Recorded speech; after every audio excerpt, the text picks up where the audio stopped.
Bonjour à tous et bienvenue dans le podcast Hors-Jeu Capital, 98e numéro pour revenir sur toute l'actualité du Paris Saint-Germain. Et l'actualité aujourd'hui, évidemment, c'est la victoire hier en Coupe de France en huitième de finale contre Lille. Victoire 3-0, le Paris Saint-Germain qui sera donc qualifié pour les quarts de finale de Coupe de France, une compétition, on sait, qui tient à cœur le Paris Saint-Germain. Il poursuivra dans la compétition et évidemment, on va revenir sur l'ensemble du match, se projeter aussi, puisque oui, dimanche, il y a quand même Lyon-Paris Saint-Germain décisif pour la course au titre. Tout ça, je vais vous présenter l'équipe qui va m'accompagner aujourd'hui. Tout d'abord, Mousse. Comment vas-tu, Mousse? Alors, comment s'est passée cette expérience de présentateur? Je sais que tu l'as déjà fait plusieurs fois, de lundi. Salut Hugo, salut tout le monde. Bah écoute, moi j'ai pas ton talent, hein, donc c'était un peu freestyle, hein, mais bon, on s'en est sorti. Il fallait que je te remplace au pied levé, donc voilà, je l'ai fait. Et puis voilà, ouais, non, c'est pas pareil, c'est différent. Tu donnes moins ton avis, donc c'est un peu frustrant. Ça frustre un Mousse, hein, c'est chiant. Moi, j'ai pas l'habitude. Tu peux pas partir sur des monologues de 2 minutes là. Hein. Non. Tant mieux pour ceux qui nous écoutent, tu me diras. Ouais, ça repose un peu la voix. Yassine Amned également qui était avec nous. Ça va, Yass? Salut à tous, ouais, ça va, merci. Maillot du Paris Saint-Germain, là, tu peux le mettre aujourd'hui après une victoire 3-0 contre Lille. Moi, je l'ai mis après la défaite aussi, ça ne me dérange pas. Je sais. Ça fait 40 ans, donc si j'attends que des victoires pour mettre le maillot, c'est compliqué. Je te charrie, Yassine, je te charrie.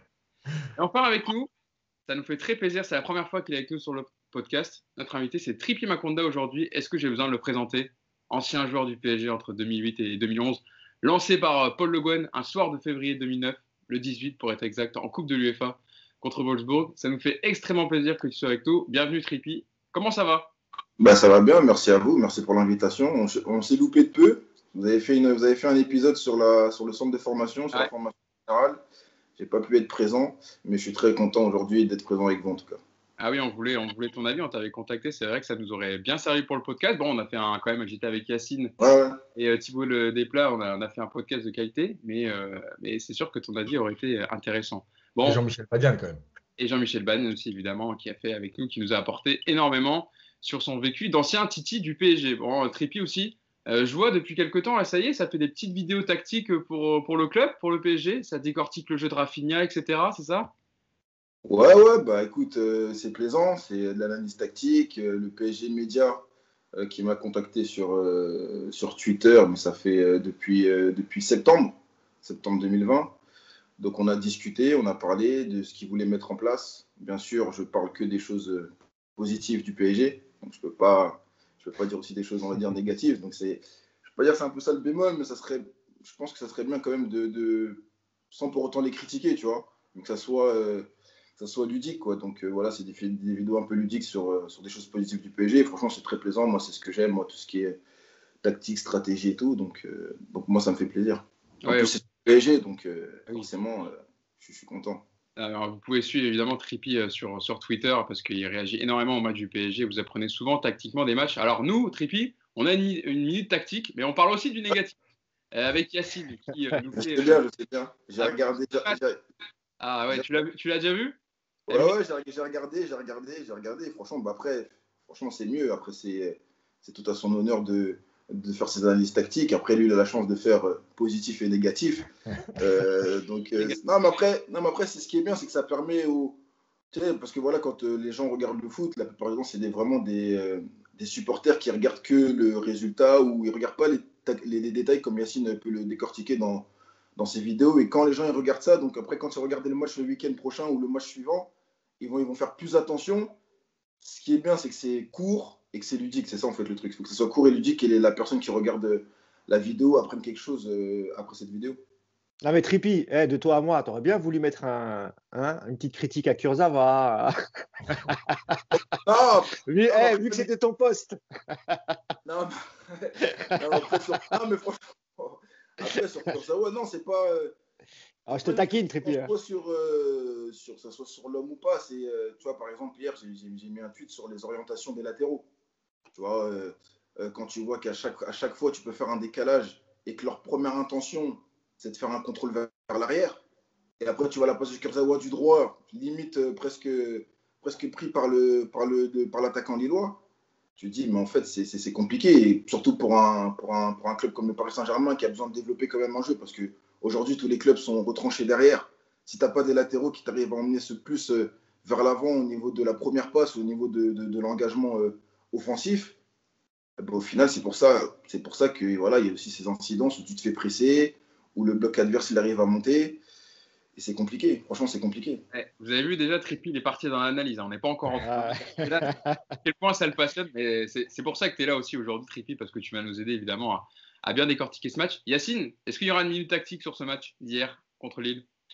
Oui, il y aura. Alors, j'ai hésité, mais en fait, je me rends compte que si on fait pas la minute là, c'est comme si on se disait qu'au PSG, il n'y a qu'une équipe type et que finalement, les autres, ils comptent pas. Finalement, s'ils jouent aussi, s'ils sont appelés à jouer, bah ouais, il y a des choses bien, il y a des choses moins bien. Et je pense qu'il faut en parler parce que c'est vrai que des fois, on se dit, ouais, ce sera pas l'équipe contre au prochain tour de Ligue des Champions, mais finalement, c'est l'équipe qui joue aussi toute l'année. Il y a des joueurs là qui ont fait plus de 20 matchs et qui sont, entre guillemets, pas considérés comme des titulaires, mais qui font plus de 20 matchs, Ah, donc ils jouent.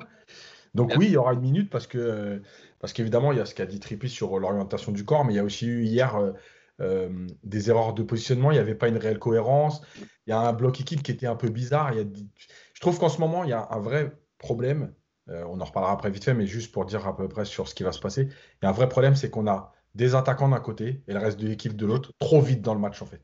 C'est-à-dire que si tu l'as à la 80e, tu peux te dire il y a des circonstances, mais quand tu l'as au bout de 12 ou 15 minutes, c'est qu'il y a un problème général, quoi. Et c'est des choses qui se répètent aussi, donc c'est aussi pour ça que je vais la faire.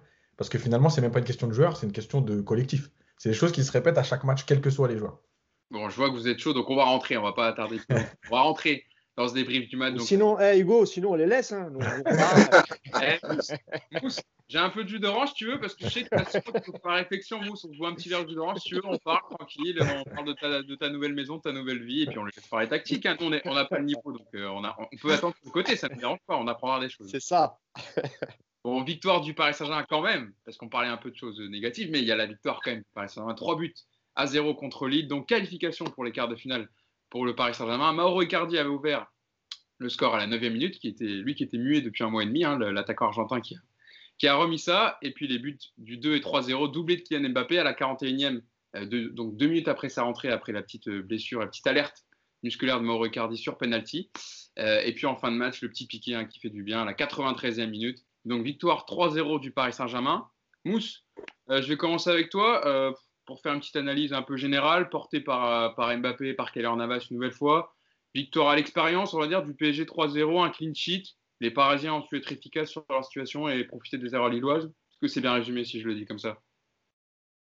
Bah oui, c'est un peu ça. En fait, bah, comme je le dis souvent, hein, quand tu n'es pas bien collectivement, ce qui est le cas ces derniers temps du Paris Saint-Germain, bah, il faut essayer de trouver quelques ressources pour essayer au moins de défendre ton but et essayer d'en coller et essayer de coller un ou deux buts à l'adversaire. C'est ce qui s'est passé hier parce que même dans l'entame du match, bon, on a encore senti un PSG pas encore dedans, comme les prestations qu'ils font ces derniers temps. Après, tu as un Icardi qui sort assez tôt sur blessure, Mbappé qui rentre et bah voilà, qui fait ce qu'il sait faire, il provoque, il obtient un penalty. Mais en fait, c'est dans la prestation générale, comme on le disait avant de commencer, c'est que ce qui est inquiétant, c'est qu'on sent que ce PSG a du mal à enchaîner. Et souvent, les deuxièmes périodes sont mauvaises, même si la première hier n'était pas extraordinaire. Mais bon, il y a eu quelque chose quand même. Il y a eu quelques petites actions. Moi, j'ai trouvé quand même Paredes bon au milieu hier. Gay un peu moins bon. J'ai trouvé Keane pour un retour après Covid. Franchement, je l'ai trouvé plutôt en forme. Après, chez Keane, le problème, c'est ce qu'on l'a souvent relevé, c'est toujours un peu dans le dernier geste, un peu cette maladresse ou dans sa conduite de balle, parfois, il y a toujours le dernier contrôle qui ne va pas. Mais en tout cas, dans ce qu'il démontre et dans l'envie qu'il met, lui, sur le terrain, beaucoup devraient s'en inspirer parce que, encore une fois, ça fait 3 semaines, je crois qu'il a. Et même si hier, il n'a pas marqué, même si, encore une fois, il a eu quelques petites pertes de balles, etc. Mais dans ce qu'il montre, en tout cas, voilà, il y a de l'envie. Il essaye de gêner les premières relances, il fait ce qu'il peut. Voilà. Pour le reste, voilà, encore un grand Navas. Encore une fois, Mbappé, bon, je sais qu'il y a Yacine, je lui laisse la partie Mbappé. Mais bon, malgré tout, voilà, il a quand même mis son doublé. Évidemment que sur le terrain, il est parfois agaçant parce qu'à la perte de balle, tu le vois, les mains sur les hanches et il marche. Mais il a le mérite de mettre ses 2 buts. Donc, moi, je ne vais pas lui tomber dessus. Hein. Il fait le job. Enfin, hier, il a fait plus que le job parce qu'il a quand même mis 2 buts. Donc, voilà, après, on rentrera dans les détails. Mais moi, je suis content parce que voilà, il y a la victoire, il y a la qualification. Et comme tu l'as dit, Hugo, ça peut être aussi une petite victoire psychologique sur les Lillois qu'on rencontre dans 2 semaines, il me semble, ou la semaine d'après, je ne sais plus. Voilà, même s'il me semble qu'hier, c'était pas vraiment l'équipe type de Lille, mais voilà, 3-0, on les élimine, nous on continue notre parcours et il faut aller chercher ce trophée. Voilà. Trippi, c'était important aussi de réagir après la défaite contre Nantes et puis aussi les incidents qui avaient suivi, etc. De se mettre une victoire 3-0, ça te permet aussi d'aborder Lyon plus sereinement dimanche. Bien sûr, après c'est un match de coupe, c'est un match couperé, un match à élimination directe. Donc voilà, tu gagnes au parc contre Lille. Après, comme l'a très bien Mousse, c'est un Lille avec une équipe différente, comme le PSG l'a fait. Est-ce que ça sera la même équipe quand on va jouer contre eux? Je ne suis pas sûr, parce que Benjamin André n'était pas sur le terrain, il est rentré. Il y avait Font qui était aussi remplaçant. Après, il a fait rentrer Ikoné, il a fait rentrer Bamba. Donc voilà, c'était vraiment l'équipe un peu turnover. Mais bien sûr, c'est une bouffée d'oxygène, parce que tu perds quand même à domicile contre Nantes en championnat. Même si tu es encore dans la course avec cette défaite, tu dis quand même le championnat français, tu sais pas s'il est, tu sais pas si c'est nul ou tu vois. Donc même avec cette défaite, tu peux terminer champion et encore avec d'autres défaites. C'est-à-dire que tu peux même être à 10 défaites et terminer champion parce que ceux de devant aussi, ils n'arrivent pas à avancer. Mais de gagner contre Lille, bien sûr, c'est un match de Coupe de France. Je pense que les joueurs et même le staff en lui-même veulent gagner ce trophée-là parce que voilà, c'est aussi des compétiteurs. Maintenant, reste à savoir comment le coach va gérer les séances à venir. Yacine, je le disais, alors juste pour te répondre, je pense avoir la réponse sur le fait est-ce que c'est le championnat qui est un peu moins bon, etc. Je pense que clairement oui, parce que vu le rythme des 4 devant, ils gagnent plus beaucoup en ce moment. Donc même Monaco et Lille ont fait 0-0, Lyon est au ralenti, Lille pareil, et pourtant l'écart ne se creuse pas, donc c'est bien que les 4 de devant tournent au ralenti, en tout cas pour le moment. Yacine, c'était important quand même, alors ce sommet des huitièmes de finale de Coupe de France, comme l'a dit Trippi, il n'y avait pas les compositions type, on va dire. Au PSG, il manquait Florenzi, Kipembe, Verratti, Mbappé.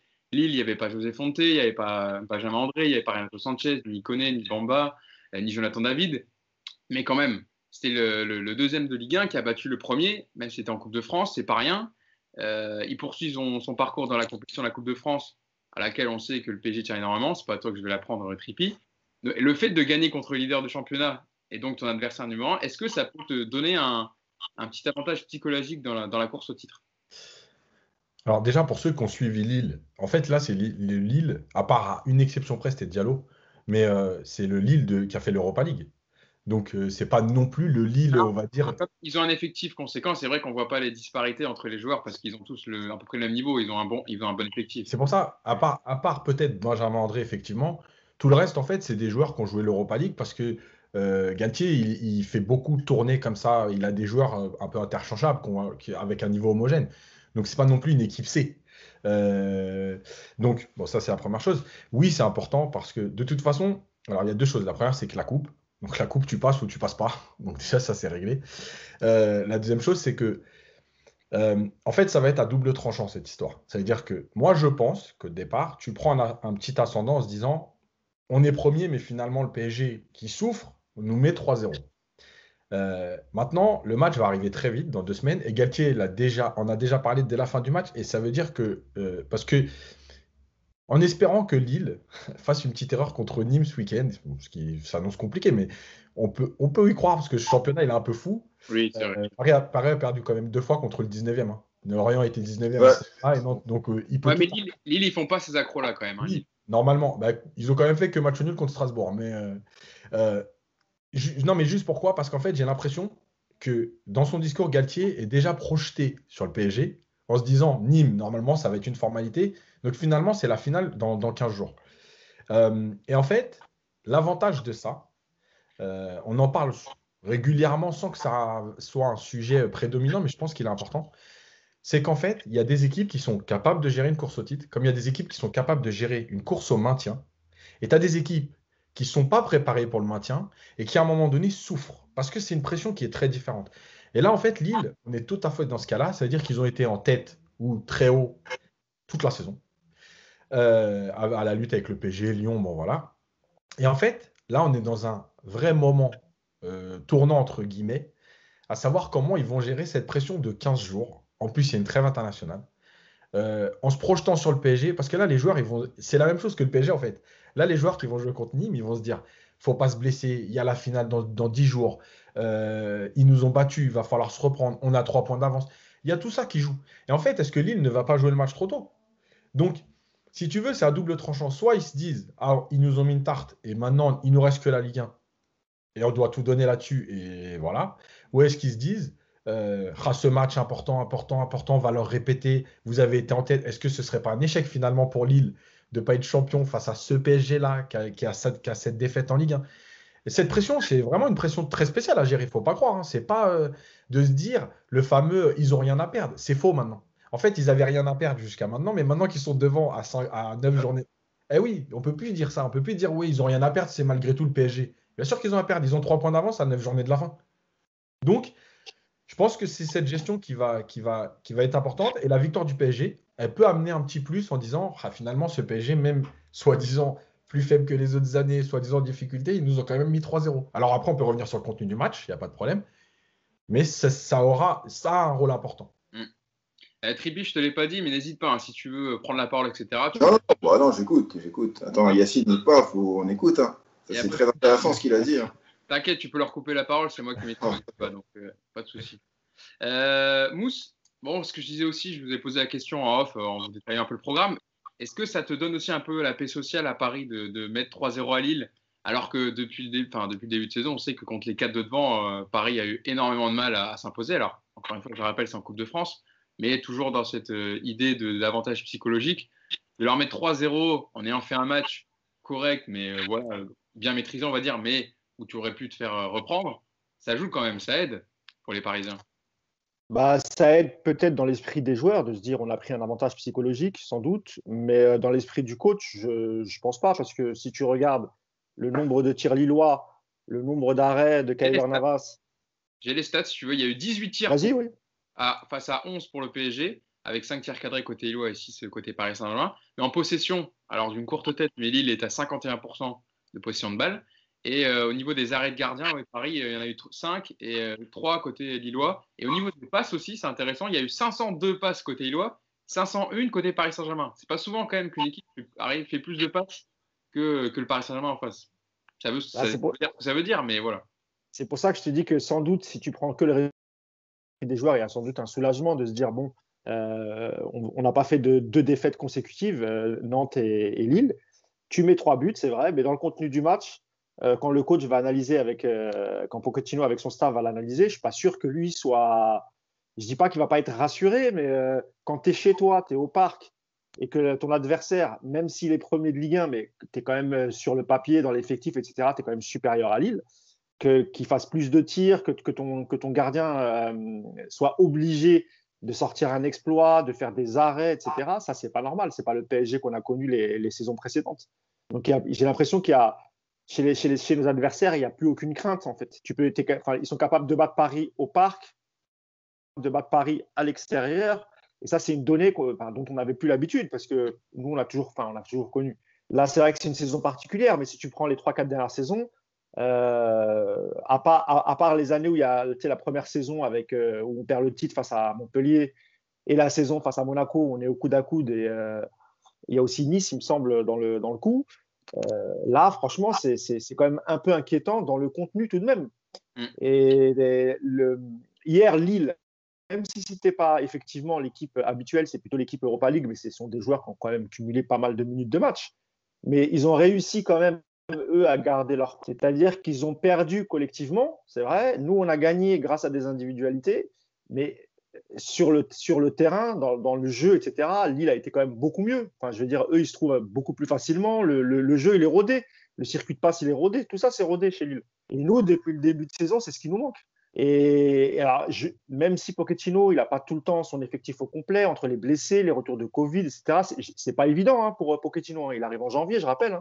Ça fait maintenant 3 mois qu'il est là. Donc, même si les gens, au bout de 3 mois, attendent quelque chose, une patte, etc., mais il faut rappeler la première partie de saison, ce n'était pas lui, il n'y avait pas eu de préparation, on a enchaîné directement. Et tout ça, aujourd'hui, on le paye encore. Même si Lille est premier, Lyon se débrouille, mais je rappelle que Lyon n'a pas eu de Coupe d'Europe, donc a joué beaucoup moins de matchs que pardon. Lille est débarrassé de l'Europa League plus la Coupe de France. Nous, on doit courir derrière le titre. On doit courir aussi pour une qualification en Ligue des Champions. On va avoir le tirage demain. Donc, la fin de saison pour Paris, je dis, ça va être un peu, enfin, je veux dire très compliqué. Je ne sais même pas si c'est très compliqué, un peu compliqué. Je vais dire compliqué parce que tu joues sur tous les tableaux et qu'il y a un moment, il y a une des compétitions qui va te mettre dedans parce que physiquement, ça va être compliqué. Voilà. Donc, il va falloir, comme l'a dit Trippi, il va falloir voir comment Pochettino va gérer l'enchaînement des compétitions. Voilà. On verra ça à la fin. Je vous redonnerai le calendrier complet pour vous détailler un peu l'ensemble des prochaines rencontres du PSG. Trippi, pour entrer dans le contenu du match, c'est vrai que les Parisiens ont su faire la différence en première période. Alors évidemment, il y a cet arrêt énorme, mais on fera un thème tout à l'heure sur Navas à la 5e minute sur le 1 contre 1 avec Burak Yilmaz qui peut changer la donne clairement du match. C'était 1-0 au bout de 5 minutes de jeu. Mais ensuite, donc, il y a Icardi qui ouvre le score sur cette erreur de Yannick Diallo. Il y a Mbappé qui rentre aussi parce que Icardi sort. Il y a le 2-0 à la mi-temps. Mais c'est vrai qu'en deuxième période, ça a été beaucoup plus compliqué parce que physiquement, on l'a senti, les Parisiens étaient un peu plus à la peine. Il y a aussi les rentrants lillois qui ont fait du bien. Et puis, voilà, il y a évidemment le pénalty arrêté. Mais Lille a eu plus d'occasions en deuxième. Et clairement, on a vu la différence entre la première et la deuxième. D'ailleurs, Christophe Galtier l'a dit en conférence de presse d'après-match. Il y avait eu 2 mi-temps différentes pour Lille. Ouais, non, c'est sûr. En fait, sur la première mi-temps, on ne peut pas dire que la première mi-temps est mauvaise parce que c'est à peu près, on va dire, à peu près équilibré. Le problème que je reproche au PSG, c'est qu'ils sont trop friables. C'est que les équipes, quand elles viennent jouer au parc, maintenant, il n'y a plus de différence avec le Covid. Il y a une étude qui est sortie là-dessus, il n'y a plus de différence entre extérieur et domicile. Donc forcément, les équipes qui viennent jouer au parc, elles sont un peu plus galvanisées, elles sont un peu mieux, on va dire, psychologiquement, parce qu'il n'y a pas la pression des supporters. Mais comme je dis, ce que je reproche, on va dire, au PSG, c'est c'est que l'équipe adverse arrive à venir dans notre surface, mais très facilement. Quand tu regardes dès la 5e minute, sur l'arrêt de Navas, mais c'est trop facile. En fait, tu as une action qui joue 1-1-2. En fait, tu as Marquinhos qui s'arrête, qui ne sort pas sur le porteur de balle. Et après, ça crée une occasion où c'est même Kurzawa qui remet le jeu en jeu, même la transversale, ou sur la transversale, il y a Marquinhos qui ne sort pas sur l'attaquant lillois. Tu vois, en fait, c'est plein de choses comme ça qui fait que collectivement, le PSG n'est pas, et Yacine l'a très bien dit, ils sont pas en symbiose, ils ne sont pas ensemble. C'est comme l'a dit aussi Mousse, ils sont beaucoup dans l'individualité. Voilà, heureusement que Mbappé est rentré en première période après, sur le changement de Icardi, parce que c'est un peu lui qui a fait la différence, parce que sinon, au niveau collectif, c'était un peu le néant. On va revenir sur la chose à retenir pour moi du match. Je pense aussi que c'est le cas pour vous, mais c'est Yacine, Di Maria et Marquinhos qui ont été mis titulaires directement. Tu en parlais tout à l'heure du 11 parisien. Je peux vous le redonner. Il y avait Keylor Navas au goal, alors qu'on avait annoncé peut-être Sergio Rico, un titulaire dans les buts, mais voilà, Pochettino a laissé Navas qui est en pleine forme en ce moment. Dagba, Marquinhos, Diallo, Kurzawa, un milieu de terrain Paredes Gay, Rafinha, Di Maria, Ekin, et puis devant Icardi. Pour revenir donc sur le match de Di Maria et Marquinhos, c'est vrai que Mauricio Pochettino aurait pu les laisser souffler. Après, évidemment, les incidents qui sont passés après le match contre Nantes, il a préféré les aligner pour que aussi, je pense, qu'il passe à autre chose. Les joueurs d'ailleurs qui ont bénéficié du soutien des supporters via une banderole, on a vu le beau geste du collectif Ultra Paris avec cette banderole à la destination de Marquinhos et Di Maria. Marquis, Andrel, tout le virage avec vous. Il y a aussi une banderole de soutien, je le souligne en même temps, pour Sergio Rico, qui a été récemment endeuillé par le décès de son père, où il y avait une banderole juste au-dessus qui était marquée « Sergio, que ton père repose en paix ». Donc voilà, c'était pour souligner le beau geste du club. Et d'ailleurs, la femme de Di Maria, Jorgelina Cardoso, a salué sur les réseaux sociaux le geste de soutien du CUP en disant sur Instagram « Merci beaucoup pour le soutien inconditionnel que vous nous portez. À Andrel comme à nous, rien n'entachera le bonheur que nous ressentons d'être à Paris. » Donc voilà, Yacine, pour englober un peu tout ça, les deux joueurs ont joué hier, ils ont été plutôt intéressants. D'ailleurs, sur le premier but, les deux ils sont impliqués parce qu'il y a la longue ouverture de Marquinhos pour Di Maria et Di Maria qui centre et le centre profite à Icardi. Mais c'est vrai que c'était important et c'est peut-être aussi un geste fort de Pochettino de les remettre dans le match, de les retitulariser directement. Et on l'a vu hier, ils étaient dans le match quand même, ils étaient dedans, on a l'impression qu'ils étaient concernés, quoi. Bah, le truc, c'est toujours pareil, c'est que quand tu vis un moment comme ça, je pense qu'il y a eu discussion avec le coach, c'est soit on te dit est-ce que tu es prêt à rejouer, ou est-ce que tu as envie déjà surtout. En général, les joueurs préfèrent rejouer tout de suite, justement, pour éviter de rester sur le côté, à continuer à penser à plein de choses. Ouais. Voilà. Donc, bon, ça, je pense que c'est une discussion, c'est très bien. De toute façon, Di Maria a besoin de jouer parce qu'il a été blessé et qu'on voit bien qu'il n'a pas de jambes. Très rapidement, on voit bien qu'il ne fait plus les différences sur ses appuis, c'est compliqué. Donc voilà, Marquinhos. Le problème, en fait, c'est que, et j'en ai parlé dans plusieurs vidéos de la Minute Coach ces derniers temps. Alors, il y a le problème individuel. Et Marquinhos, par exemple, contre Nantes, il fait la même erreur. À savoir qu'il avance, il s'arrête, il recule. En fait, il ne sait plus trop à quel moment il doit intervenir, alors que justement, c'était sa grande force de défendre en avançant et d'aller dans les duels jusqu'au bout. Là, il est toujours entre deux. Alors, c'est une erreur de sa part. Mais, encore une fois, c'est le collectif qui te permet ça. Et le mauvais positionnement de certains joueurs devant lui, en fait, l'oblige à réagir comme ça. C'est-à-dire qu'il se dit, ils y sont pas, donc moi j'y vais, mais en fait, je suis en retard, donc je peux pas y aller. Mais ces 2 secondes où tu fais ces 2 pas en avant et ces 2 pas en arrière, mais les autres, eux, ils continuent d'avancer. Donc, tu te mets en difficulté. La première action, je l'ai notée et je vais en parler parce que c'est quelque chose de récurrent, c'est le manque d'agressivité. Cette équipe n'a plus d'agressivité. Et en fait, ce qui se passe au milieu sur l'action de Yilmaz, la première, c'est pas possible de passer. Il y a la densité parisienne. C'est-à-dire que c'est pas possible de passer comme ça. Il y a au moins 5 joueurs. La Oui. petite passe, elle passe entre tout le monde Voilà. et il passe tout seul. Quoi. Et donc, si tu passes comme ça, alors évidemment, il y a toujours la lecture du jeu, etc. Il n'y a pas de problème.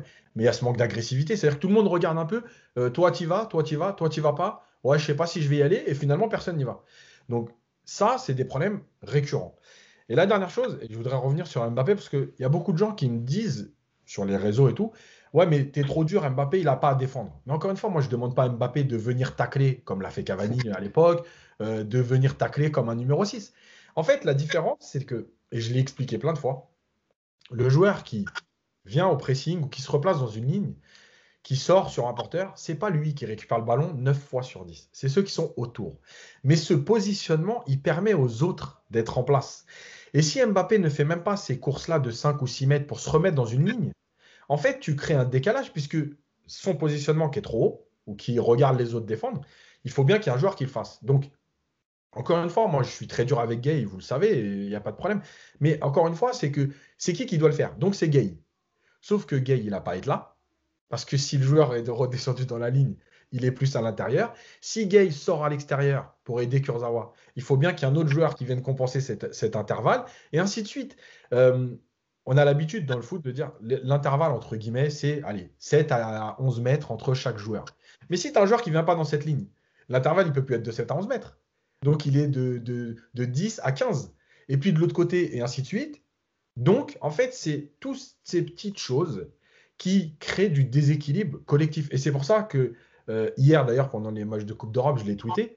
Pour moi, aujourd'hui, sur les 8 qualifiés en Ligue des Champions, par exemple, j'ai pas dit que Paris était l'équipe la plus faible, mais c'est l'équipe qui a le moins de certitudes collectives, même par rapport à un Porto.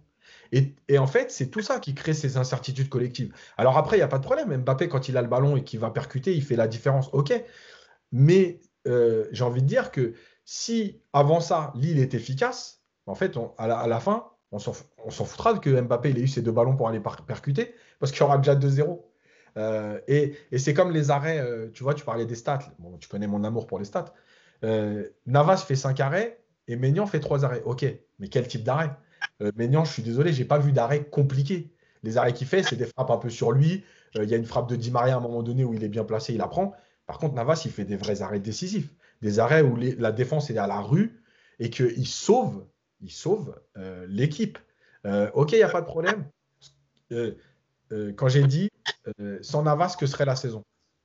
Il y a plein de gens qui m'ont dit ah ouais, et sans Ramos, bah déjà, c'est quelque chose qui se dit régulièrement. Sans Ramos, le Real, c'est pas le même. Sans machin, le Bayern, c'est pas le même. Il n'y a pas de problème. Mais évidemment qu'on est obligé d'en tenir compte parce que, comme l'a dit Mousse tout à l'heure, nous, on a été habitués en fait à voir un PSG où les gardiens ont 1 ou 2 arrêts à faire. Quand ton gardien, sur les 3 derniers matchs, il est autour de 5 à 10 arrêts, malgré tout, il faut quand même commencer à te poser des questions sur ton animation défensive. Voilà.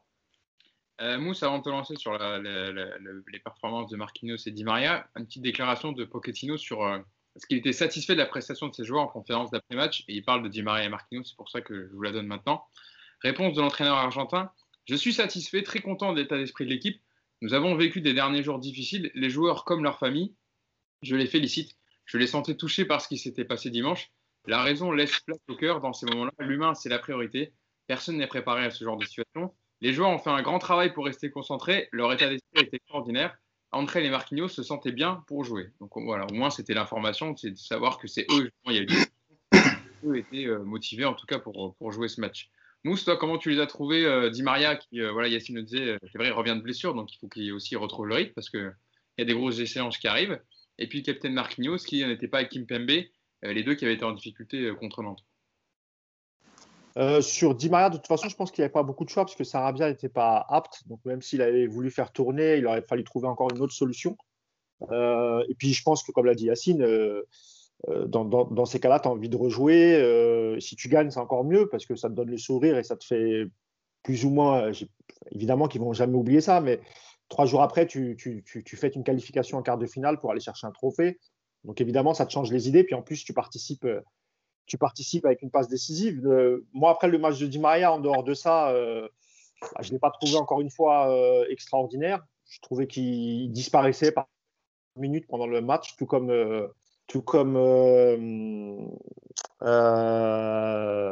qu'est-ce qu'il jouait à Keane. Oui, Keane, voilà, pardon. Non, parce que je voulais parler de Draxler, mais c'était à la fin, mais non, je me suis trompé. Mais en tout cas, concernant Di Maria, oui, il a du mal à revenir. Je l'avais déjà dit au match précédent.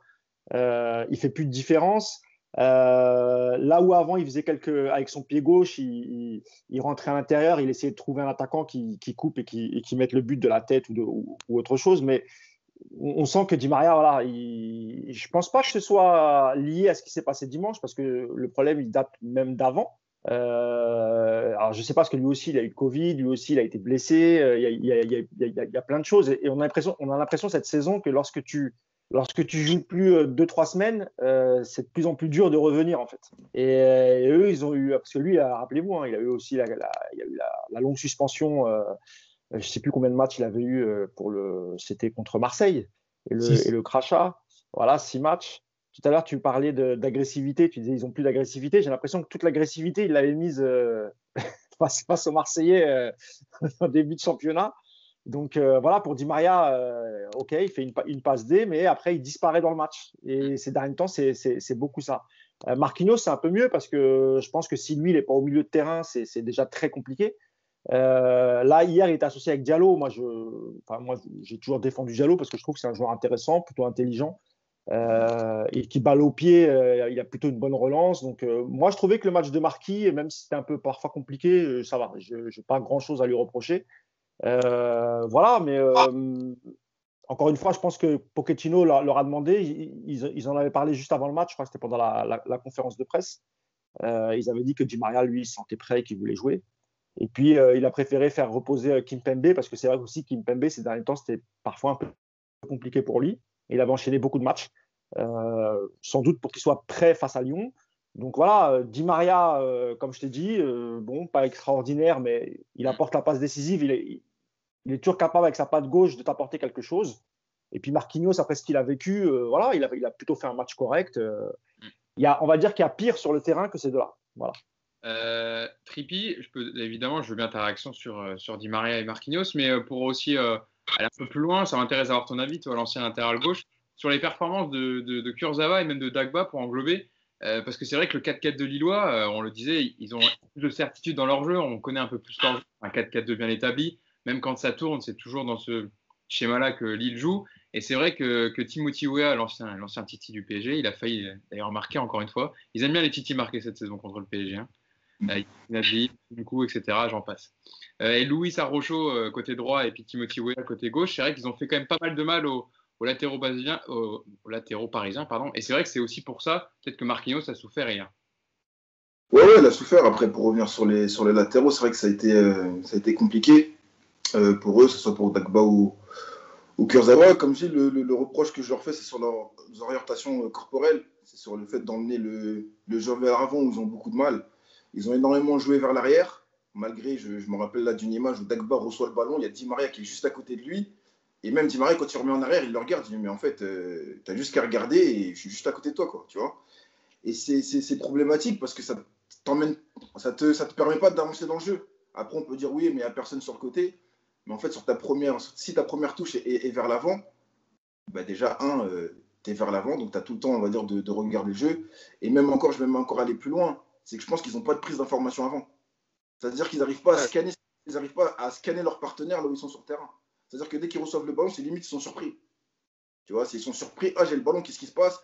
Ah, ben en fait, vas-y, je vais jouer vers l'arrière, mais quand tu joues vers l'arrière, bah, ça permet au bloc adverse de remonter, tu vois. Donc, c'est compliqué quand tu es le Paris Saint-Germain, quand tu es une équipe qui veut être attractive, qui veut essayer d'imposer aussi son jeu de position. Bah, c'est compliqué parce que tu peux pas, parce que tu as des manques, tu as des défaillances dans certains secteurs, tu vois. Après, pour le match de Di Maria, j'ai trouvé remuant peut-être dans les 20 premières minutes jusqu'à sa passe décisive, où j'ai trouvé un peu concerné, demander le ballon. Certes, il faisait pas des différences, mais il arrivait quand même à mettre en difficulté son latéral gauche avec ses pas de danse, tu vois, ses pas de danse sud-américain, tu vois, avec sa passe décisive qui, franchement, son centre est quand même dans une bonne zone, parce que au final, il y a but, donc ça permet de troubler entre le défenseur et le gardien de but. Mais après, voilà, je rejoins Mousse où, voilà, après, il y a une absence. Après, il est complètement absent au niveau de la deuxième mi-temps. Même quand je regarde le match, à un moment, je le vois, je dis, ah, t'es encore là. Parce que c'est vraiment. Je me suis dit la même chose hier. C'est vraiment criant, quoi. Et le truc, c'est est-ce que c'est le Covid? Parce que c'est vrai que ceux qui ont eu le Covid, ils ont du mal à revenir. Il y a sa suspension aussi. Il y a sa blessure qui est venue.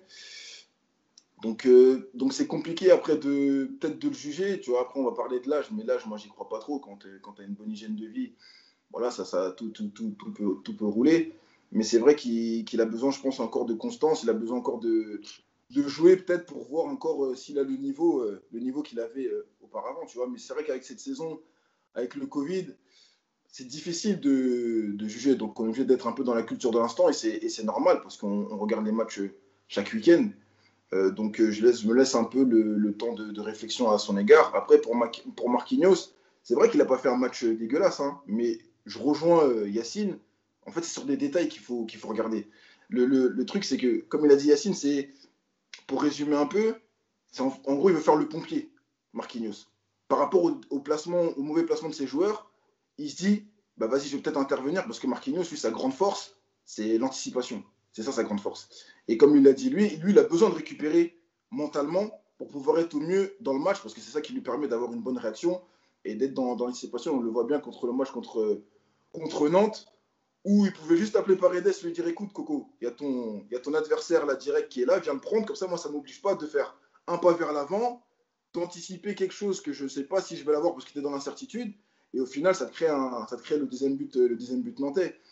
Donc tout ça emmène que ces petits détails sur Marquinhos, ça peut emmener une défaillance dans un moment grand en quart de finale de Ligue des Champions. Parce que là, c'est le championnat. Il l'a fait contre Lille, il y a eu 2-3 phases où il l'a fait. Contre Nantes, ça a créé un but. Mais est-ce qu'en quart de finale, il ne va pas avoir aussi cette défaillance au niveau de la concentration? C'est sur ça, en fait. Parce que c'est vrai que quand c'est la Ligue des Champions, lui et Kimpembe, ils arrivent à se mettre en mode Ligue des Champions. Donc, ils arrivent à avoir ce bouton on qui dit bon, aujourd'hui c'est la Ligue des Champions, je vais me mettre dedans. Mais vous savez, je me pose quand même des questions parce que si tu fais ça une fois, 2 fois, peut-être dimanche, on ne sait pas ce qui va se passer, et au fur et à mesure le match de Ligue des Champions arrive, bah, tu ne sais pas si à un moment donné ça va capoter, quoi. Si vous voulez bien, je voulais passer à une autre prestation individuelle. On a parlé de Di Maria et Marquinhos. Je voulais parler de Keylor Navas. Alors, c'est vrai qu'on en parle souvent en ce moment dans les podcasts, mais à juste titre, hein, j'y peux rien, c'est comme ça, parce qu'il a été encore brillant une nouvelle fois hier. Encore un penalty arrêté à 2-0 face à Yacine à la 80e. On en a parlé tout à l'heure, le 1 contre 1 remporté contre Ilmaz à la 5e minute, qui évite l'ouverture du score, et donc ça évite à Paris de courir après le score. Et on sait que le Paris Saint-Germain n'aime pas trop quand ils se font ouvrir le score pour revenir après, ils ont du mal. Il s'est même permis un petit crochet à un moment face à Ilmaz. Hein. Je ne sais pas si vous vous souvenez, à un moment, le crochet, franchement. Je suis désolé, mais il faut être à l'aise quand même techniquement. Hein. Bon, il n'y a aucun ancien gardien ici, mais bon, vous jouez au foot. On a vu des gestes compliqués cette saison en Ligue 1 tentés par certains goals. Je pense notamment à Ratiopi, il me semble à Dijon, qui en avait tenté un, qui avait fait une petite boulette sympathique. Voilà, il sait tout faire. J'ai même pas envie de dire qu'il est en état de grâce, Yacine, puisque en fait, c'est son niveau habituel. Il le maintient juste à chaque match, en fait. Bah, en fait, lui, tu as l'impression qu'il est en dehors de l'équipe. Il n'y a pas de problème de confiance, il n'y a pas de problème de. Parce que. C'est lui qui a les clés. C'est lui qui a les clés. Ouais, parce que c'est lui qui ouvre. moi, je le répète souvent, il y a un lien entre le gardien et sa défense. Il y a cette histoire de confiance. Ma défense, elle me met en confiance parce qu'elle fait le travail et puis moi, j'ai les restes. Et l'inverse aussi, c'est-à-dire que mon gardien, il est très bon, donc je peux aller intervenir parce que même si je suis passé, je sais que j'ai un bon gardien. Là, tu as l'impression que lui, il est un peu tout seul. Il fait son match, il n'y a rien qui passe. Même les pénaltys maintenant. Il enchaîne les arrêts sur pénalty. J'ai la Donc, stat. J'ai la stat sur les pénaltys, Yacine. vas-y. C'est monsieur 50%. Avec le PSG, toute compétition confondue, 4 arrêts sur 8 pénaltys subis. Pas mal quand même. Ouais, Un c'est sur clair. Donc, et puis pas n'importe quand. C'est pas un penalty à 5-0, je l'arrête et ça ferait 5-1. un petit huitième de finale contre Barcelone, quand tu es un peu dans la mouise, ça peut t'aider, quoi. Donc voilà, non, mais c'est vrai que malgré tout, oui, ça permet quand même d'être moins encore dans le trou, on va dire, pour les défenseurs. C'est-à-dire qu'ils savent que oui, s'il y a une erreur, et ben, derrière, il y a encore le gardien à battre. Et il y a aussi cet avantage qu'il commence à prendre sur les attaquants, parce que les attaquants, en fait, quand on regarde les gestes, ils sont plus naturels. Ils cherchent absolument à faire le meilleur geste parce qu'ils savent que s'ils se trompent un petit peu, là où ça passe contre 9 gardiens sur 10, et ben, contre lui, ça passe pas. Et en fait, cette pression, elle est hyper importante parce que je pense que Yilmaz, sur la première action, alors, il manque un peu de temps de jeu parce qu'il revient de blessure et tout, il n'y a pas de problème, mais on n'est qu'au bout de 5 minutes de match. Donc, ce n'est pas une question de fatigue ou quoi. Son geste, c'est parce que c'est Navas. Tu lui mets n'importe quel autre gardien, il ne fait pas le même geste. Euh, et tout ça, ça joue. Et bah ouais, effectivement, on a envie de se dire, j'espère qu'il va garder ce niveau de performance jusqu'au bout, parce qu'aujourd'hui, c'est malgré tout, on est obligé de reconnaître que c'est lui qui te maintient en vie contre le Barça, c'est lui qui te maintient en vie hier, c'est lui qui te maintient en vie régulièrement cette saison. Tu as donné la stat tout à l'heure du nombre de tirs de Lille. Alors, bon, c'est Lille, hein. Il n'y a pas de problème, il y a 10. 18, Ouais. ouais. Sauf que le problème, c'est que s'il n'y avait que Lille depuis 6 mois qui avait eu ce nombre de tirs, on dirait, bon, c'est Lille. Le problème, c'est que quand on avait fait tous les podcasts, c'est Nîmes, c'est Brest. Lorient. Voilà, ils sont tous au-dessus de 15 tirs cette saison. Voilà, donc c'est le joueur qui aujourd'hui te permet de prendre des points, d'être encore en course malgré les défaites, d'être encore en course sur tous les tableaux. Euh, voilà, et c'est vrai que le geste que tu rappelais sur le dribble, je pense que ça, c'est le truc en plus, c'est-à-dire c'est la confiance. Peut-être qu'il y a 6 mois, il aurait peut-être dégagé en se disant, bon, c'est pas le moment de faire un truc. Là, il est tellement bien, serein et tout, qu'il peut se permettre de faire un contrôle. Il sait qu'il. Voilà, t'as des moments, je pense que bon, Tripu ne me contredira pas. En fait, tu as des moments dans une saison et dans une carrière où un joueur, il se sent intouchable. Il est gaucher, il peut tenter une frappe pied droit, il sait qu'elle va finir dans le but parce que c'est le moment de grâce, c'est comme ça s'enchaîne. Et il faut profiter de ce moment-là. Voilà, faut nous espérer qu'il dure le plus longtemps possible, en fait.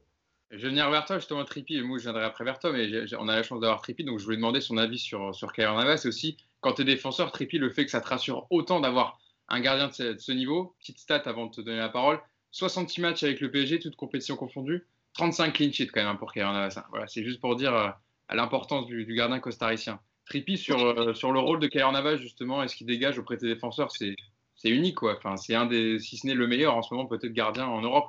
Et pourtant, il y a du niveau. Le meilleur, surtout le meilleur sous l'ère Qatari. Je pense que ça va bientôt être aussi le meilleur sous l'ère globale du PSG. Je pense qu'il va. Enfin, moi, je pense qu'il a déjà dépassé Bernard Lama. Après ça, c'est que mon avis par rapport à tout ce qu'il fait. Je pense pareil ici. Hein. Mais c'est monsieur sérénité, quoi. C'est monsieur confiance, c'est monsieur propre. Au niveau de ses arrêts, c'est voilà, dans les moments chauds, il arrive à faire l'arrêt décisif. Et comme l'a dit Yacine, pas n'importe lesquels, pas n'importe quel moment. Donc ouais, il te rassure. Oui, mais en tant que défenseur, moi, si je vois beaucoup d'occasions, même si mon gardien me rassure, je me pose quand même des questions. Je me dis que c'est pas normal que ça passe autant, qu'on soit autant friable dans les zones décisives. Mais pour revenir à Keylor Navas, forcément là, je pense que là, il a la reconnaissance de son talent. Parce qu'on sait qu'au Real de Madrid, on lui mettait toujours des bâtons dans les roues. C'est-à-dire qu'il était toujours le double remplaçant, il jouait les matchs de Ligue des Champions. Quand ça devenait chaud, on l'enlevait, on mettait l'autre gardien titulaire. Mais là, au PSG, en fait, il a le même niveau qu'il est au Real de Madrid. Mais là, en fait, il joue tous les jours. Il joue chaque week-end. Et il a la confiance de tout le monde. Donc, c'est ce qui fait aussi la différence. Et comme l'a très bien dit Yacine, à partir du moment où, mentalement, tu es dans un niveau où tu es intouchable, bah forcément, ça fait la différence. Et je me rappelle d'une action, parce que c'est vrai qu'on parle de son jeu au pied, je me rappelle d'une action, je ne sais pas si c'était contre Lyon, où où le ballon est en l'air dans sa surface, il met un contrôle, porte-manteau, Ouais. et après il met la passe au milieu de terrain, ça va sur Verratti, Verratti il fait son rond-point habituel, et après ça débouche sur une occasion. Mais quand tu vois ça, tu te dis, mais en fait, ouais, moi je suis content qu'il soit là, j'ai même envie de lui donner un CDI, même pour qu'il reste à vie au PSG, parce qu'on n'a pas eu des gardiens comme ça, on se rappelle, bon, c'est pas pour les critiquer, que ce soit Sirigu, que ce soit Trapp contre le Real de Madrid au Bernabéu, quand le ballon est en l'air et il ne voit pas le joueur. Mais en fait, lui, il est toujours concentré. Il est toujours serein. Même il arrange même ses défenseurs sur la frappe de Messi quand il marque. Mais directement, il va crier dessus. Il va dire, mais les gars, ça, c'est pas possible. Et c'est ce qui fait la différence avec les autres gardiens et même avec les grands joueurs. C'est que lui, il est toujours concentré, il est toujours dans le match. Et franchement, c'est formidable. C'est vrai que. Ah oui, Yacine. Ouais, je voulais juste rebondir là-dessus parce que, en fait, juste par rapport à la déclaration de Bernard Lama qui avait dit je préfère Maignan, il est un peu au-dessus et tout. Bon, ça, c'est pas important en fait. C'est pas par rapport à ça que je veux dire. Il parlait sur la qualité. Hein. Ouais. Voilà, en fait, pourquoi? Parce que en France, pour en avoir parlé avec des gardiens professionnels que je connais et aussi des entraîneurs de gardiens, en fait, en France, on a un problème avec les gardiens, c'est qu'on a des cases. Et on veut des gardiens avec des styles et une technique propre. Et en fait, Navas, si vous regardez, il n'a pas du tout la technique ou la gestuelle du gardien, par exemple, français et italien, qui sont très propres, très, très positionnés, etc. Et en fait, il a un déficit d'image par rapport à ça, parce que il fait partie de ces gardiens qui n'ont pas un style élégant, entre guillemets. Mais c'est des gardiens très efficaces. Et en fait, pourquoi je dis ça? Parce qu'en fait, Keylor Navas, c'est typiquement le style de gardien, par exemple, qui aurait commencé en France, qui ne serait pas passé. Parce que 25, voilà, pas la taille habituelle des gardiens qui doivent faire plus d'1m90 pour voilà, il y a ça. dans la surface. Voilà, et il y a la gestuelle technique. Quand vous regardez ses positions de main et tout, c'est pas une position. En fait, il y a des écoles. C'est pas une position française ou italienne. C'est son école à lui, en fait. Et c'est pour ça aussi que souvent dans les commentaires, quand vous écoutez, que ce soit les consultants, les anciens gardiens français, ils te disent, hein, il est très bon, il n'y a pas de problème, ils ne peuvent pas de toute façon dire le contraire, mais ils ont toujours un bémol. Et en fait, ce bémol, il est là-dessus. Il n'est pas sur le niveau du gardien. Il est sur ce côté technique, voilà, Lloris, tout ça. On voit, c'est très carré, en fait. C'est ça. Non, mais c'est ça, tu as tout à fait raison. C'est que nous, en fait, l'école française, comme l'a très bien dit Bernard Lama, c'est sur la qualité. Mais au final, nous, on veut l'efficacité. Peu importe sa qualité. C'est-à-dire que si à un moment donné, on dit que Keylor Navas, sur les sorties aériennes, n'est pas bon, ok. Mais en tout cas, sur sa ligne, c'est le plus fort aujourd'hui. Et l'efficacité prouve, c'est en son honneur. C'est-à-dire que les statistiques parlent en son nom. C'est-à-dire que même s'il ne sort pas au niveau aérien, mais en tout cas, voilà, penalty, il les arrête. Au niveau quand c'est des moments chauds, ben, contre le Barça, même si Dembélé, je pense qu'il n'a pas assez mangé de plats assez épicés, ben, au final il arrête aussi ses frappes. Et je suis d'accord avec Yacine, c'est qu'en fait, en France, ils aiment bien mettre les gens dans des cases. Mais le problème, c'est qu'on s'approprie notre propre style. C'est nous qui faisons notre propre style. C'est-à-dire que même sur une passe, sur un dribble, c'est le joueur qui se l'approprie de la meilleure des façons pour que pour lui, ça soit plus adapté, tu vois. Pardon. Pour que ça soit le plus adapté possible. Donc c'est ça un peu moi aussi qui me dérange et je suis d'accord avec Yacine, c'est que voilà, le football, ils aiment bien avoir une terminologie, ils aiment bien un petit peu réducteur, le mettre dans des cases pour que personne ne puisse en sortir. Mais le football, il appartient à tout le monde et tout le monde peut s'en imprégner. Ah, ça, c'est pas rentrer dans les gens dans des cases, des catégories pour plus qu'ils en sortent, ça c'est typique de la société française. Voilà, pour pas faire un débat général. Mousse, que dire après tout ça, après ce qu'on dit Trippi et Yacine sur Keylor? Keylor. Moi, je vais aller boire un café, hein, les gars. Vous m'avez rien laissé. Là, il faut laisser. Non, mais il y avait aussi Landreau qui avait dit qu'il préférait Areola, je crois, à Navas.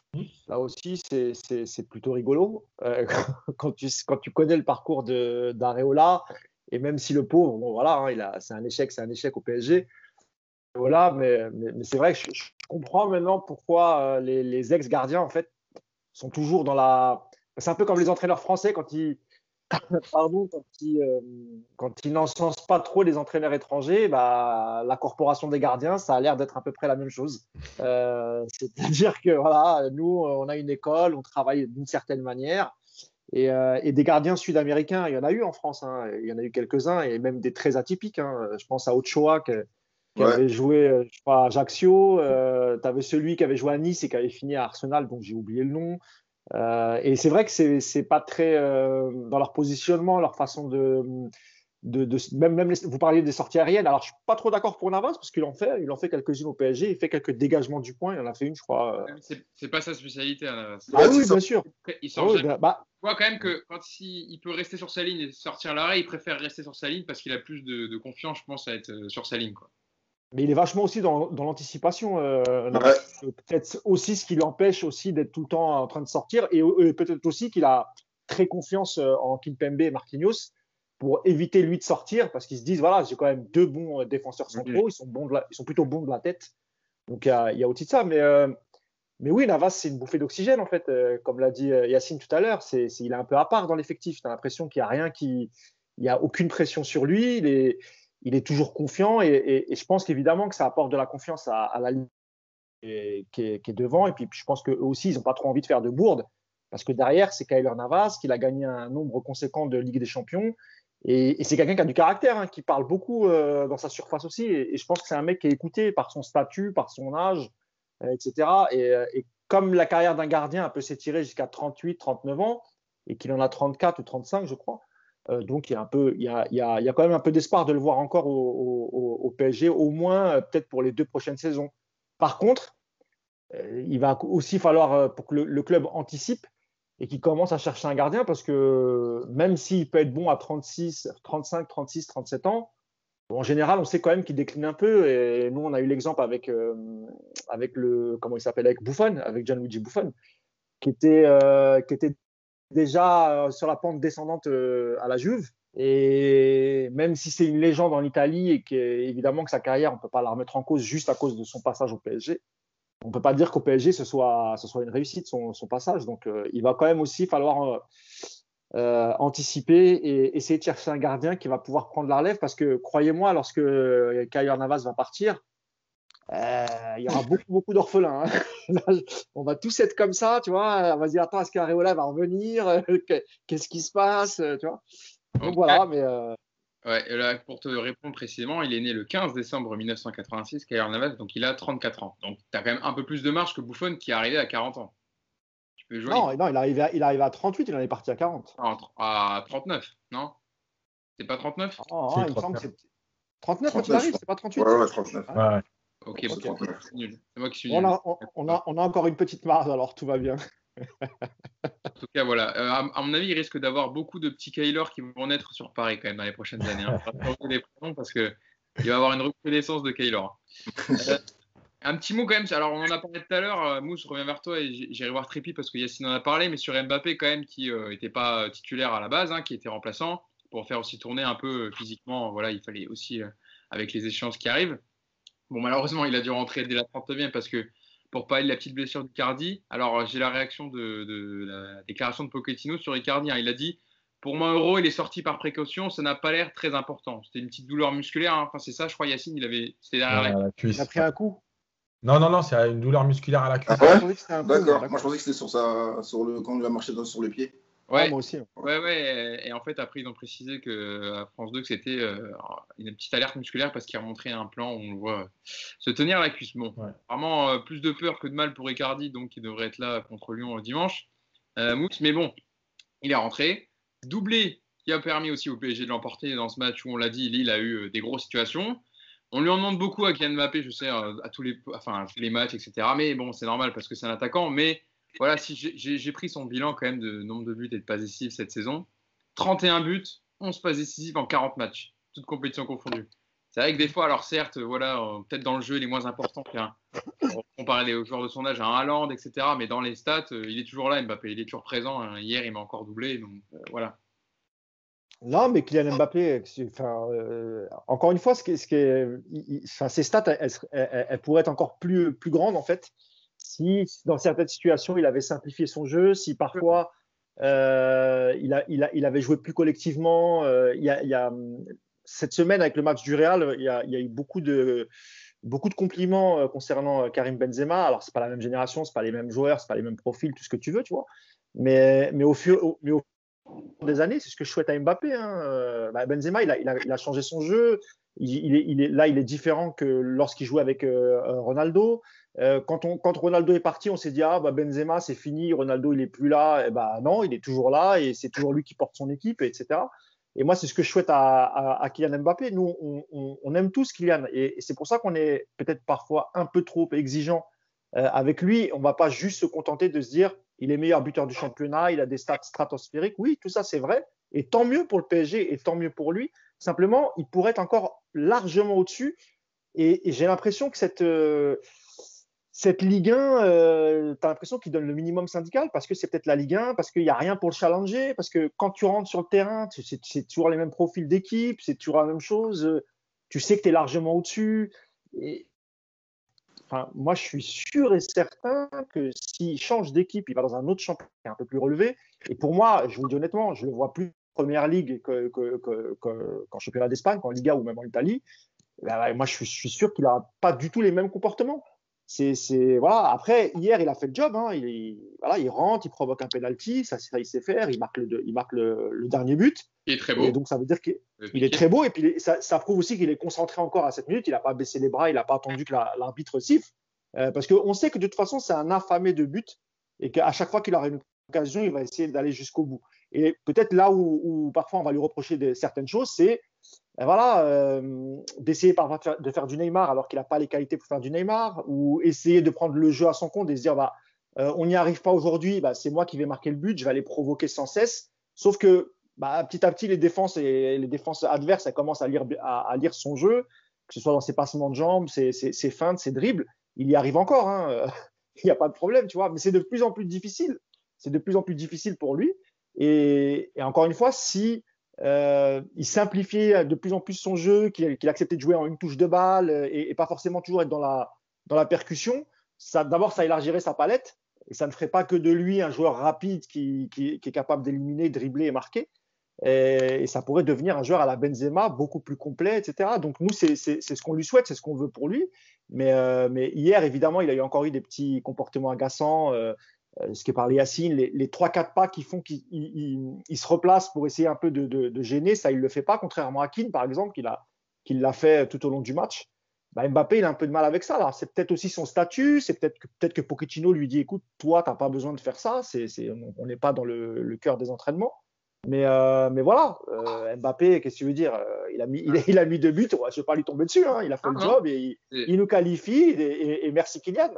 Mais on espère pour lui qu'il va simplifier, qu'il va essayer d'amener un peu plus à son jeu parce que c'est un joueur extraordinaire.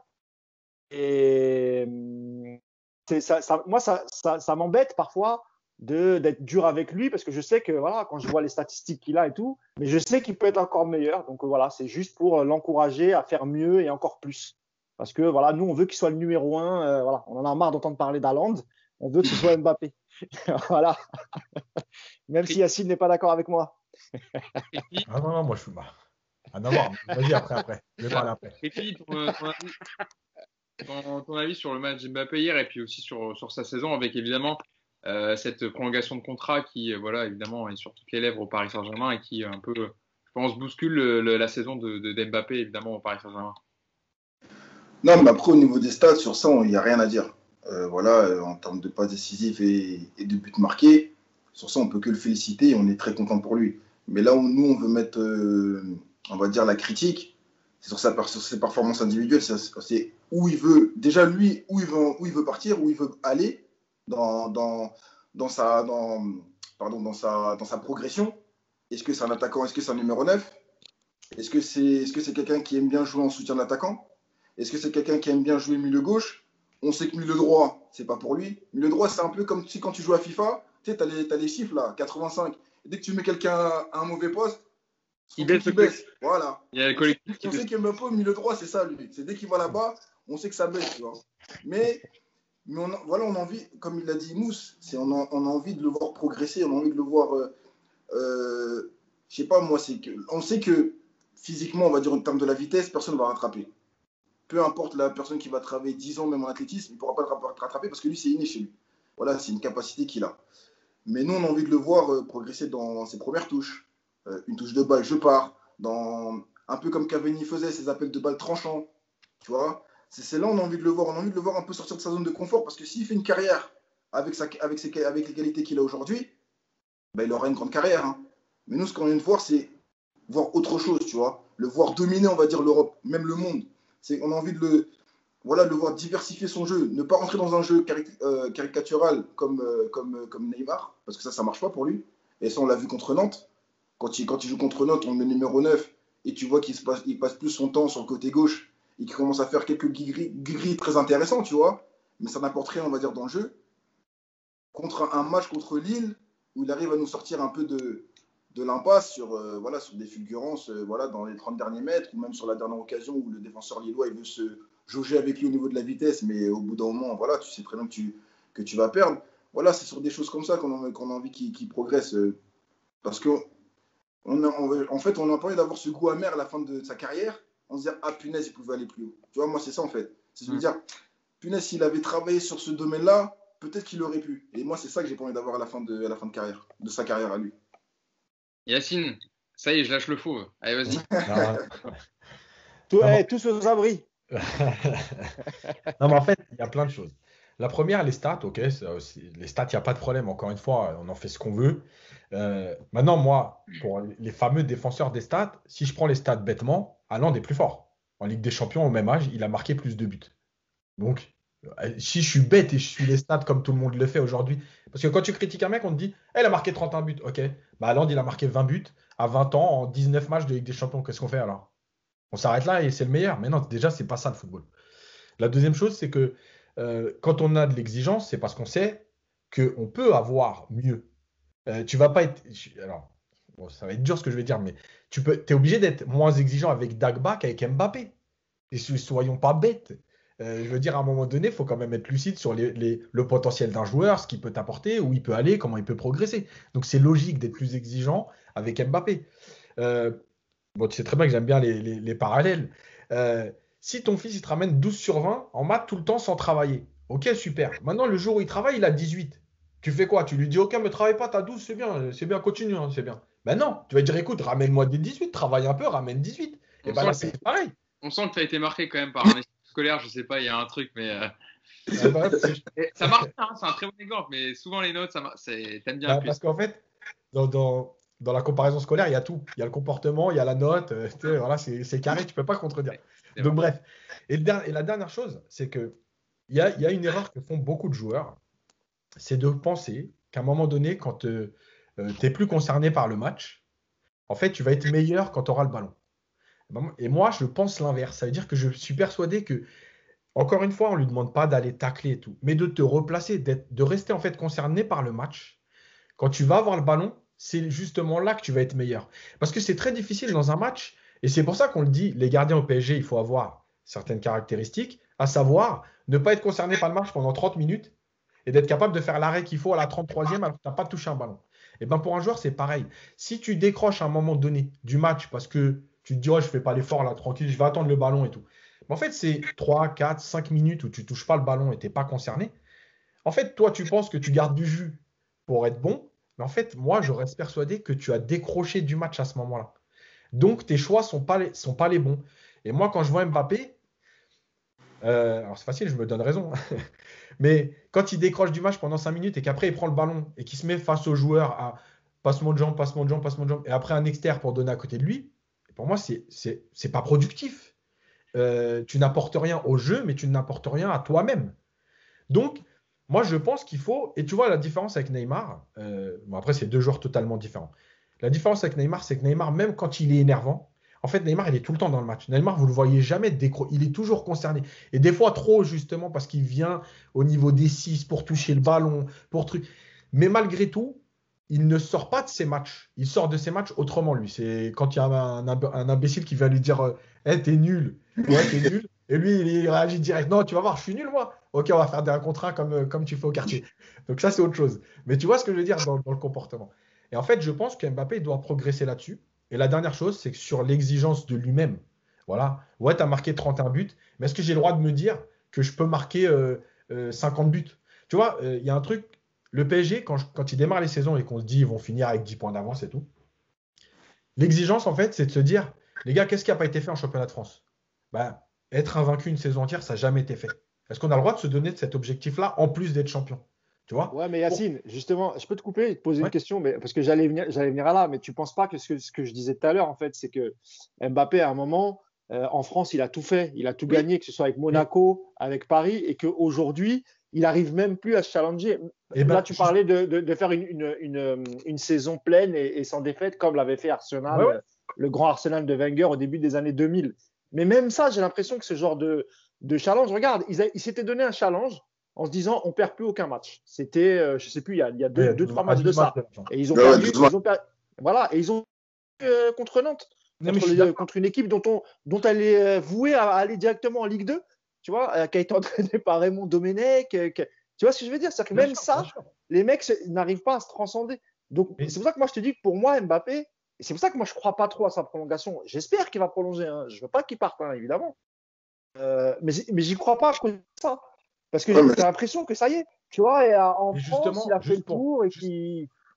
juste pour finir là-dessus, Ouais. c'est justement ça. C'est justement ça, moi, je pense, le problème. C'est qu'en fait, on nous oblige à penser comme ça, à savoir, en fait, finalement, il faut qu'Mbappé il parte pour progresser.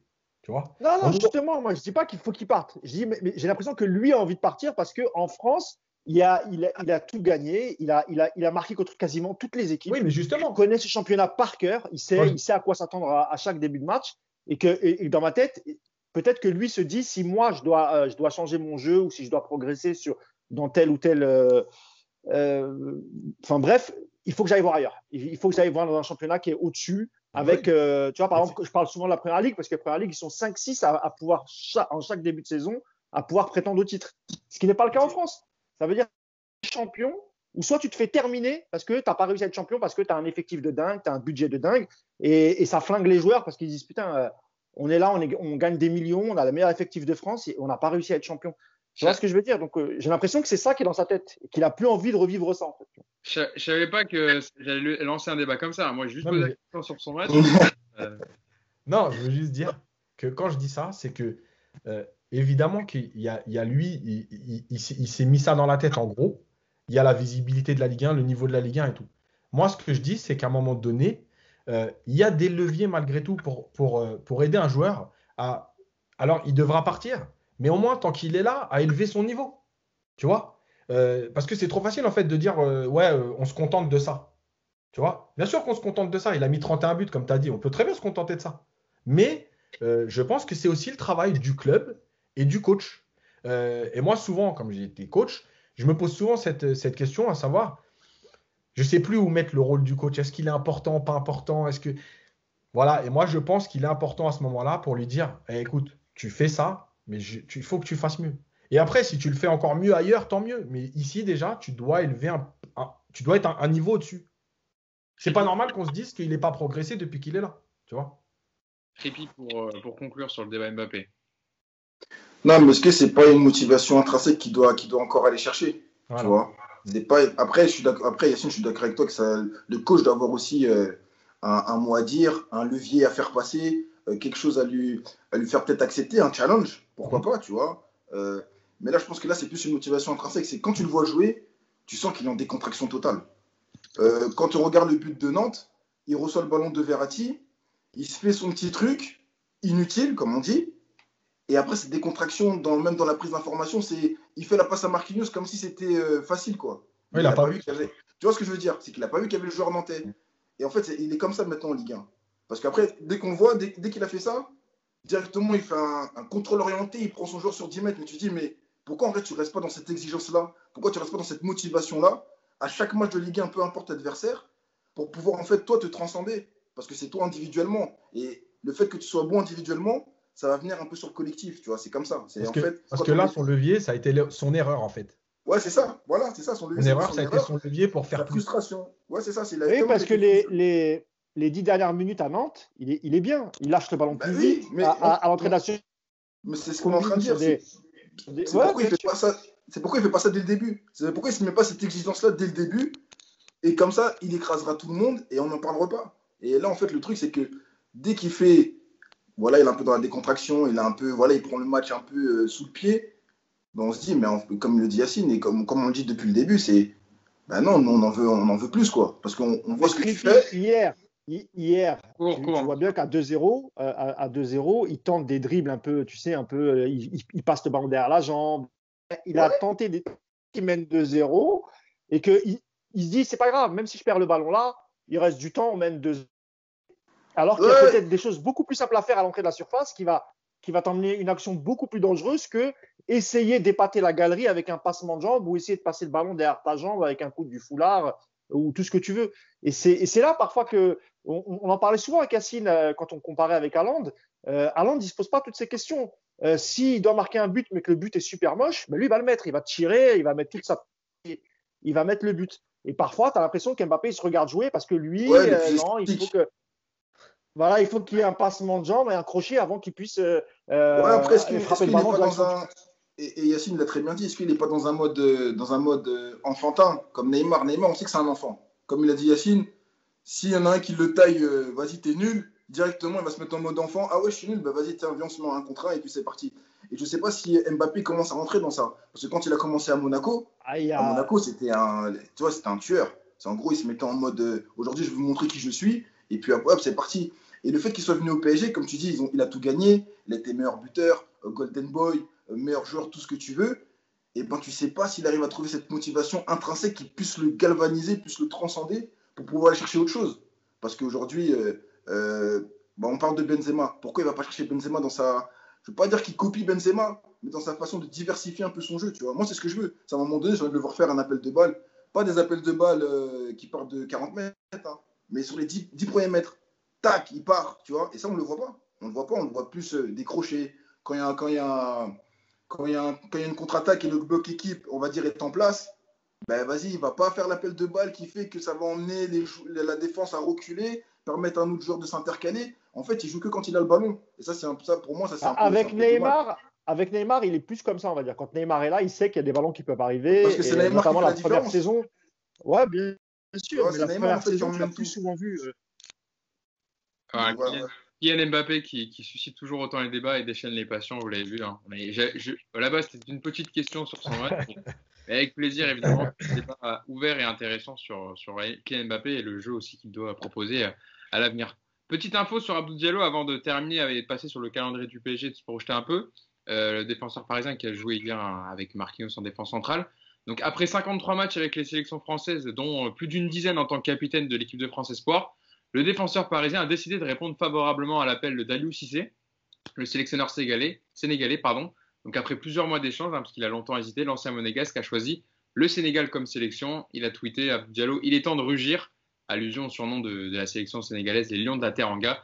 Donc voilà, et par contre, il devra attendre la prochaine trêve internationale pour connaître sa première cape avec l'équipe d'Al-Cissé, compte tenu de la décision des clubs de Ligue 1 et Ligue 2 de ne pas libérer les joueurs internationaux hors Union européenne pour la prochaine trêve internationale. Mais voilà, Abdou Diallo a choisi le Sénégal comme sélection à 24 ans.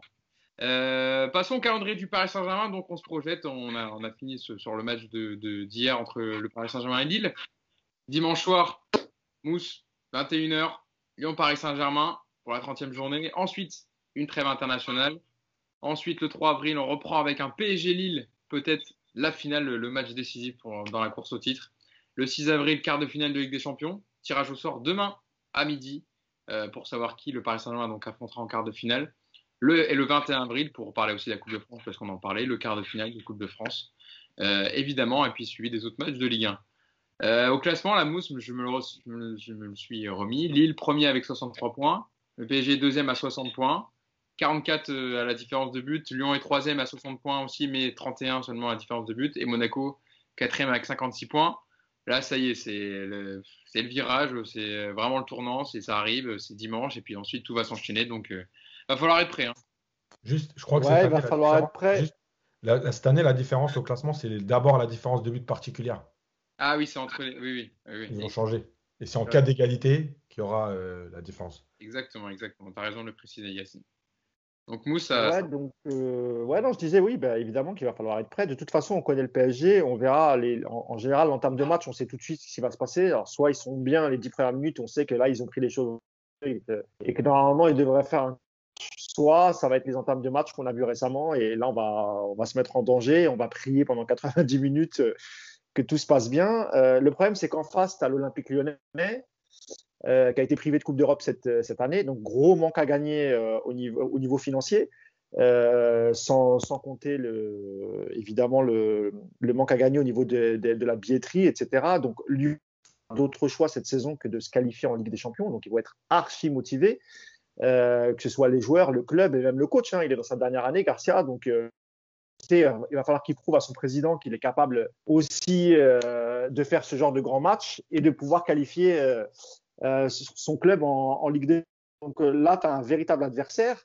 Alors même si eux aussi, hein, Nancy, tu as parfois des super résultats, parfois ils sont capables de faire des matchs nuls comme ils l'ont fait la dernière fois, et parfois même perdre des matchs.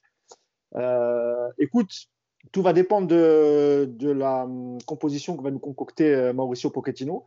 Le retour de Neymar, bah, on sait que normalement il sera dans le groupe dimanche prochain, mais il y a peu de chances quand même qu'il démarre. Dans un match comme celui, il y a tellement de pression.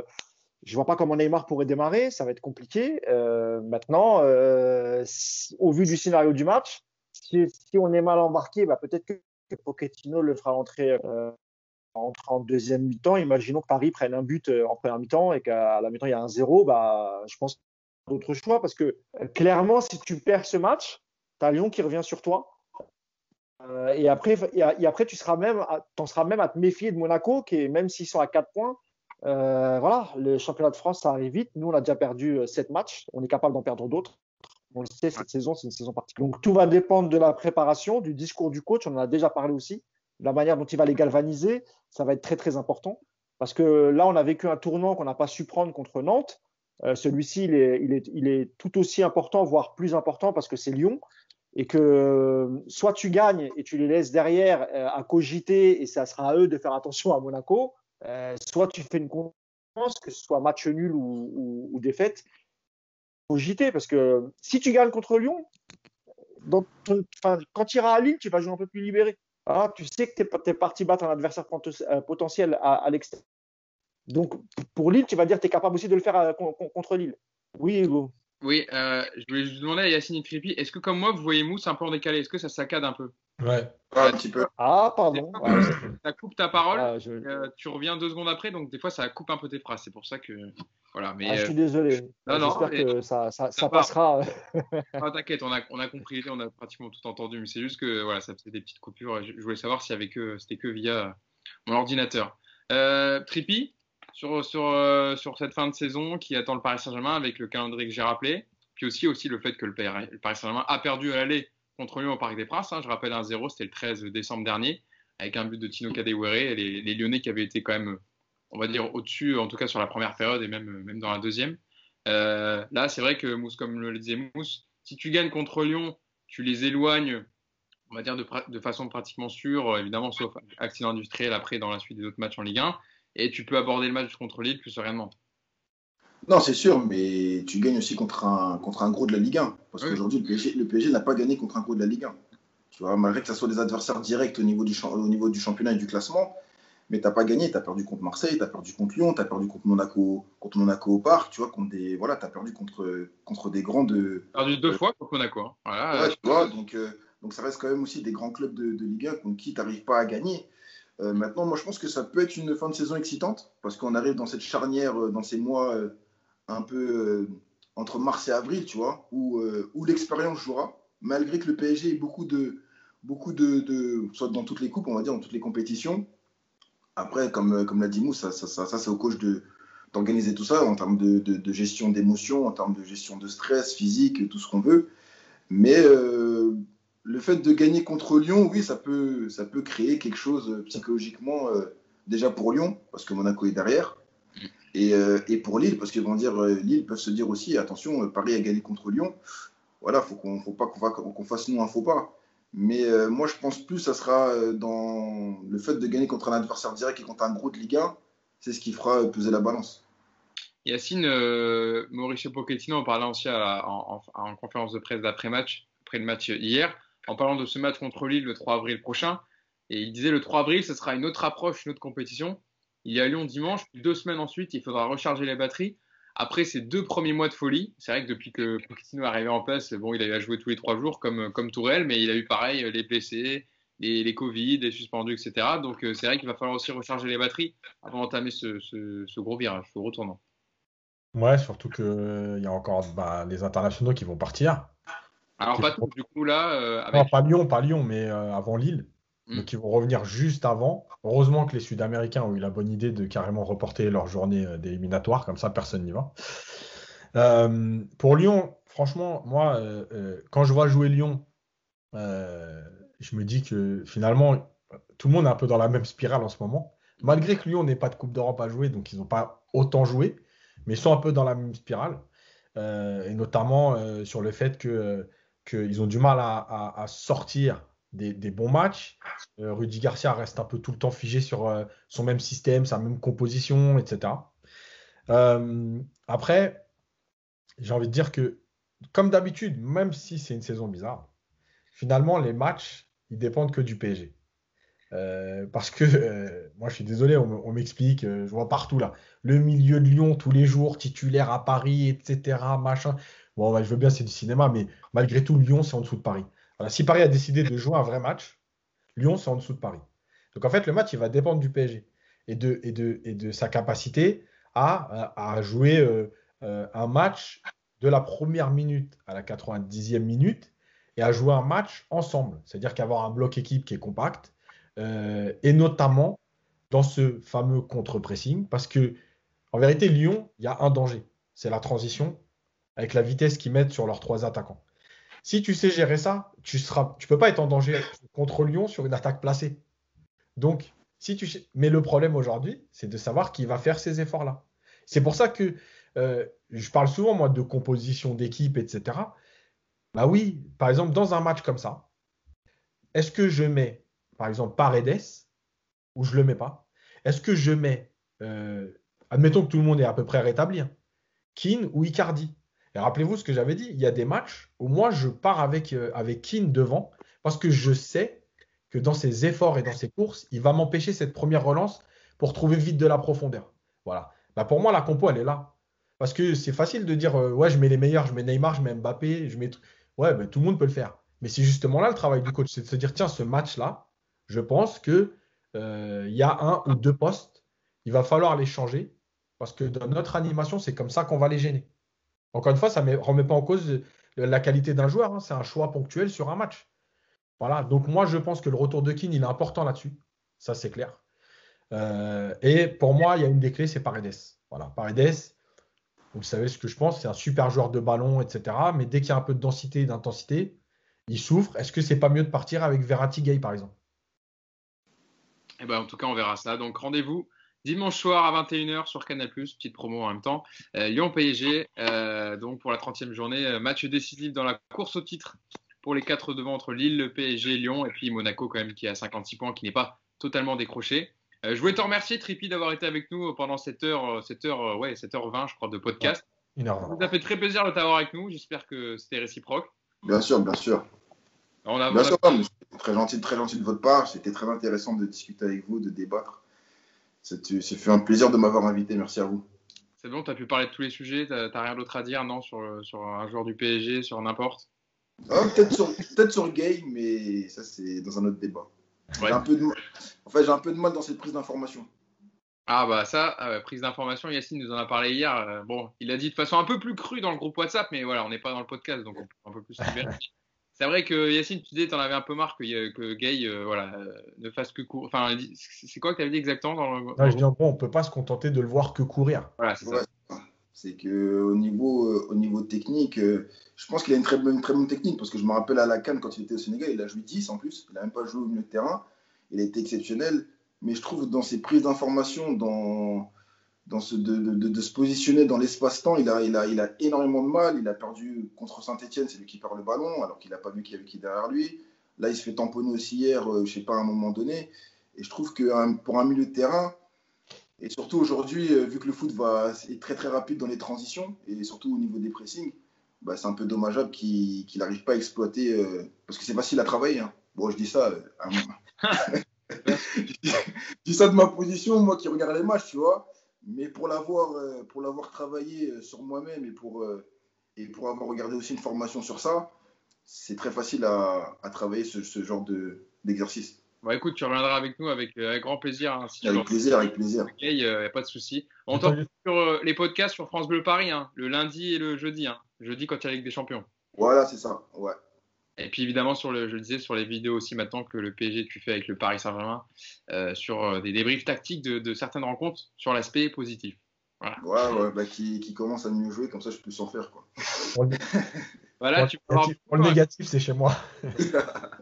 Yacine, tu voulais dire un dernier mot pour, Ouais, pas la peine de regarder le tirage au sort de la Ligue des Champions. Demain, on connaît l'histoire du PSG, donc ce sera Chelsea avec Thomas Tuchel et Thiago Silva. Vous perdez pas de temps à midi, c'est fait. De toute façon, ça sera Chelsea ou le Real. Voilà, c'est toujours l'adversaire qu'on a pris, etc. 1000 fois. Voilà, un tirage au sort demain à midi. On saura l'adversaire du Paris Saint-Germain en quart de finale. Merci Mousse, merci Yacine, et donc merci d'avoir été avec nous pendant cette heure de podcast. Et puis on se donne rendez-vous lundi pour le débrief de ce PSG, de ce Lyon Paris Saint-Germain. Pardon. Ça sera au Groupama Stadium. Merci à tous et puis bonne fin de semaine. Ciao. Merci, salut.